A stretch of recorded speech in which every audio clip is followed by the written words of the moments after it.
You get a text message from Elon Musk. He's giving away Bitcoin. Send some, get double back. It sounds absurd, but the account is verified. The words are coming from the actual Twitter page of one of the richest men on earth, and for a few hours in July 2020, so are dozens of others just like it. Barack Obama, Bill Gates, Apple, Uber. All of them at once posting the same offer. It wasn't a coordinated ad campaign. It was a 17-year-old.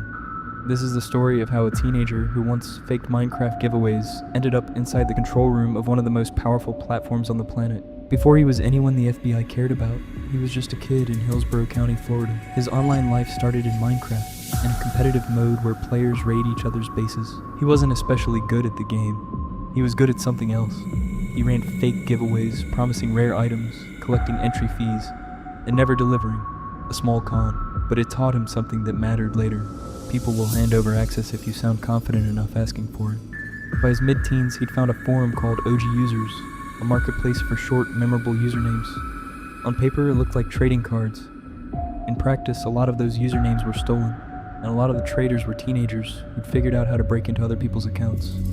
He lasted 4 days before getting banned, long enough to learn the group's signature move, SIM swapping.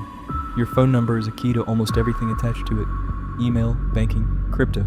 A SIM swap is when someone convinces your phone carrier that they are you, often through a calm, patient call to a service rep. Once it works, your phone goes dead, and every forgot password link in your life lands in their hands instead. In 2019, when he was 16, that happened to Greg Bennett, a tech investor near Seattle. His phone died.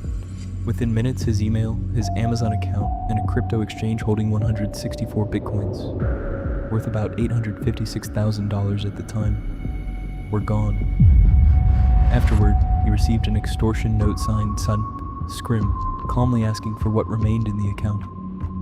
Investigators would later tie that alias back to the same Florida teenager. He was never charged for it. By the time anyone connected the dots, he'd already moved on to something bigger. By the summer of 2020, he was 17, working with 2 collaborators who acted as brokers, selling stolen usernames on OG Users, while he handled getting inside accounts. And what he'd figured out to do, that wasn't a complex exploit. It was a phone call.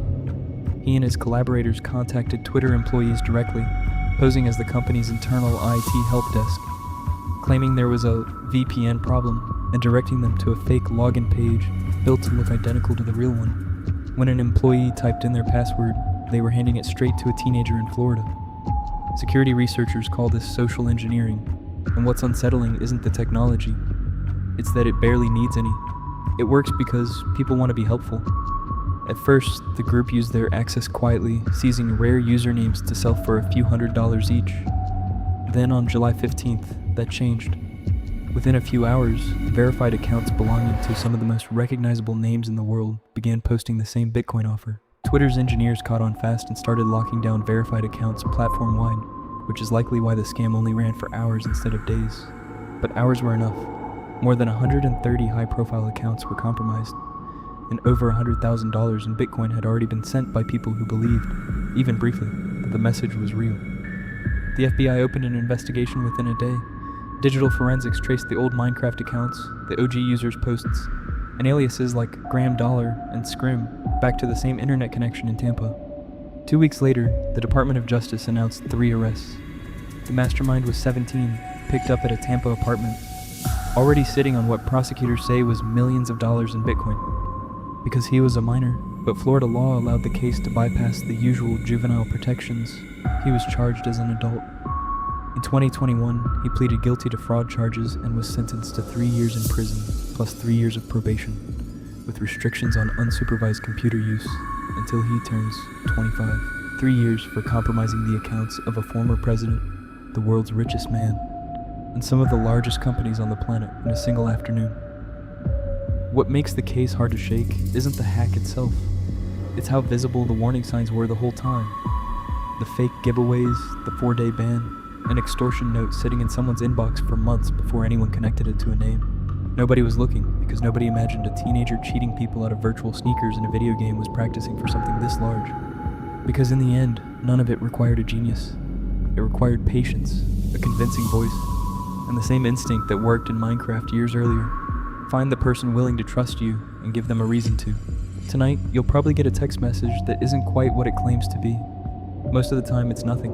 But somewhere, right now, someone is making the same kind of call that a 17-year-old made from Tampa, Florida, hoping the person on the other end just wants to be helpful. The checkmark isn't proof anymore. It never really was.